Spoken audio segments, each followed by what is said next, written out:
Oke, selamat pagi semuanya. Assalamualaikum warahmatullahi wabarakatuh.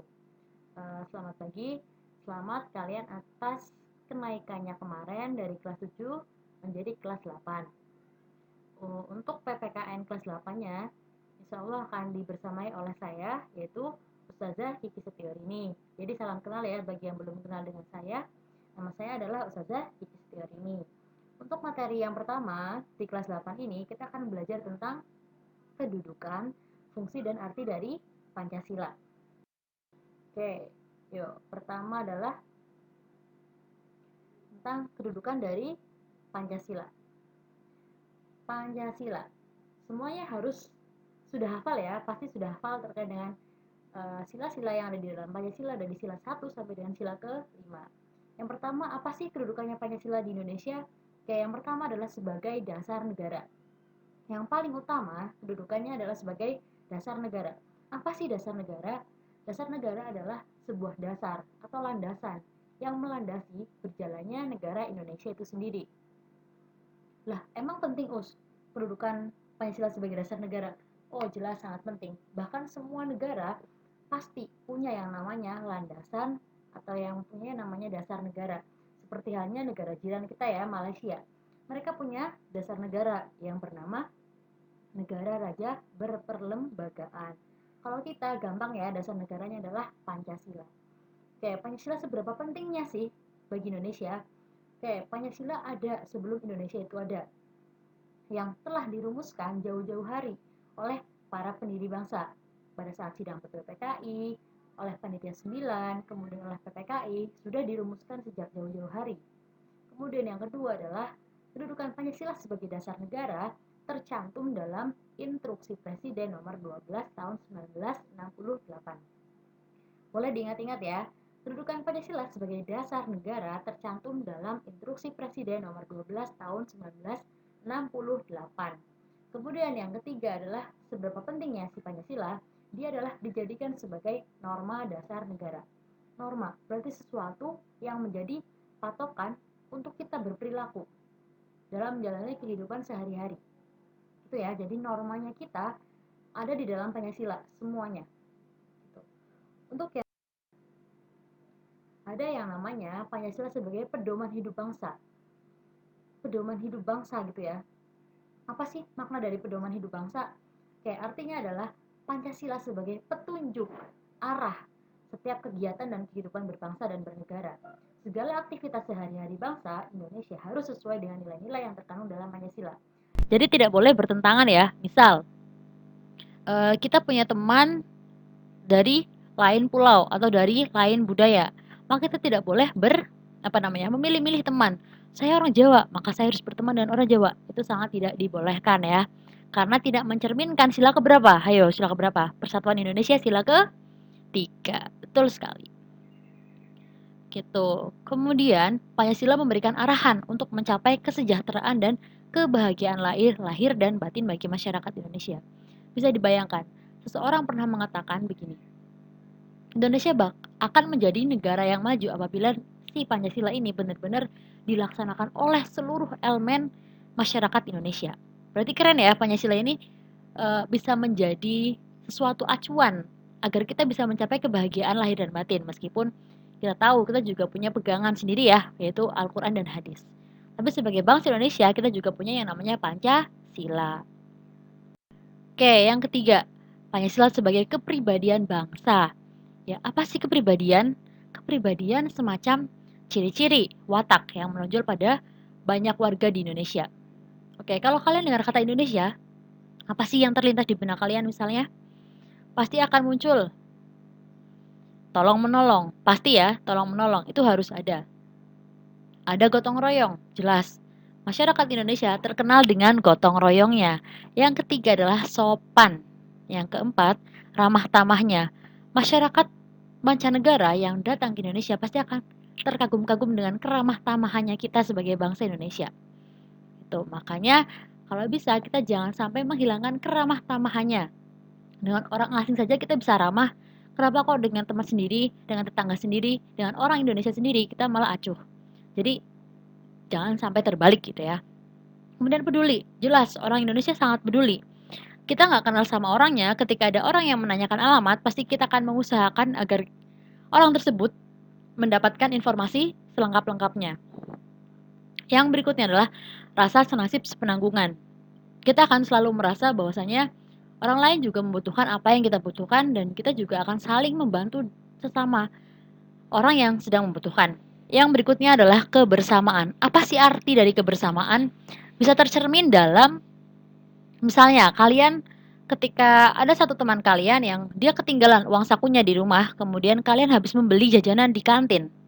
Apa yang akan kalian lakukan? Membiarkannya sajakah atau berbagi jajanan yang kalian eh, beli di kantin tadi? Pasti akan berbagi, ya nggak?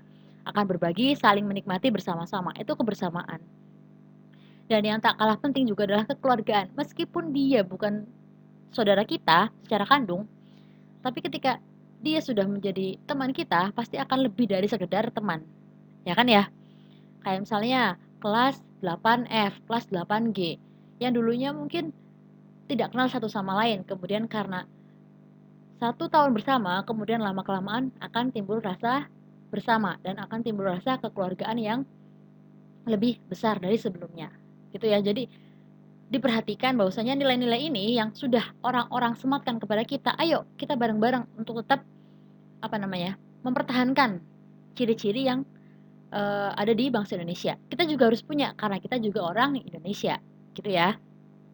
Oke, yang berikutnya, yang keempat, Pancasila sebagai perjanjian luhur rakyat. Apa sih arti dari perjanjian luhur rakyat? Perjanjian luhur rakyat adalah perjanjian yang disepakati bersama oleh seluruh rakyat Indonesia dan harus diamalkan dan dilestarikan. Pancasila dipandang sebagai kesepakatan bersama para wakil-wakil bangsa Indonesia dalam sidang BPPKI dan PPKI. Oke, Pancasila kan dirumuskan sejak BPPKI, kemudian ada Panitia 9 dan ada PPKI. Nah, di situ semua yang terjadi di sana adalah sebuah kesepakatan, perjanjian luhur yang dilakukan oleh orang-orang apa namanya? Orang-orang keren pada zamannya. Ya kan ya? Yang akhirnya bisa menciptakan sebuah ideologi, sebuah dasar negara berupa Pancasila. Itu bukan 1-2 hari tapi banyak membutuhkan waktu bahkan tenaga pikiran untuk membuat sebuah dasar negara yang melingkupi seluruh kebutuhan masyarakat Indonesia gitu. Masih ingat ya, bahwasanya ada sila pertama yang itu mengalami perubahan. Perubahan apa namanya? Perubahan kalimat dan perubahan makna. Kalau yang sebelum diganti, yang sila pertama lebih apa namanya? Lebih mengarah kepada masyarakat Islam. Karena memang notabene negara Indonesia adalah negara yang mayoritas beragama Islam.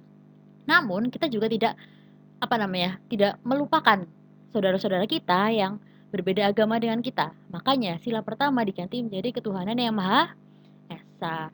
Gitu ya. Jadi untuk meminimalisir adanya sebuah konflik. Jadi agar masyarakat Indonesia tetap satu buah kesatuan gitu. Oke, berikutnya yang kelima,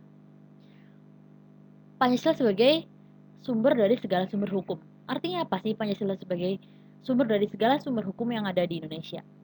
Jadi, kalau kalian ketahui dan kalian amati, di Indonesia ada berapa atau yang kalian tahu peraturan itu berupa apa saja sih? Oke, misalnya ada Pancasila. Oke, Pancasila. Kemudian ada undang-undang. Kemudian ada peraturan presiden. Ada instruksi presiden. Ada peraturan daerah. Dan lain sebagainya. Nah, peraturan-peraturan yang ini yang ada di bawahnya Pancasila, semua berasal dari Pancasila. Karena undang-undang ataupun peraturan yang lain yang ada di bawah Pancasila tidak boleh bertentangan dengan Pancasila. Gitu ya. Jadi, kalau misalnya ada sebuah peraturan yang mengatakan bahwasanya masyarakat tidak boleh menyampaikan aspirasi. Nah, itu sudah menyalahi Pancasila karena Pancasila menekankan bahwasanya masyarakat boleh menyampaikan pendapat. Itu ya yang dijamin dalam Pancasila, sila ke berapa yo? Sila keempat. Gitu ya. Jadi Pancasila adalah sumber dari segala sumber hukum di Indonesia. Yang paling tinggi derajatnya di Indonesia adalah si Pancasila. Nanti di bawahnya baru ada undang-undang dasar dan seterusnya. Gitu ya. Dan di sini Pancasila sebagai dasar hukum negara atau Pancasila sebagai sumber dari segala sumber hukum tercantum di dalam pasal 2 Undang-Undang Nomor 12 Tahun 2011. Itu ya, Pancasila boleh dilihat. Bagi yang mungkin sedikit lupa terkait dengan kalimat-kalimat dari Pancasila, boleh diamati. Sila pertama, kedua, ketiga, keempat, dan kelima. Tuh. Kemudian sila keenam adalah, sila keenam maksudnya, kedudukan Pancasila yang keenam adalah sebagai ideologi nasional. Apa sih ideologi nasional itu? Ideologi adalah sebuah cara berpikir seseorang atau suatu golongan. Pancasila sebagai ideologi nasional merupakan sistem nilai yang ideal, dicita-citakan dan diyakini kebenarannya untuk diwujudkan dalam kehidupan bermasyarakat, berbangsa, dan bernegara di Indonesia.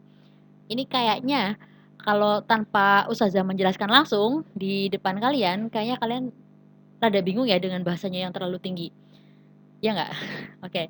Jadi ideologi semacam cara berpikir bangsa Indonesia.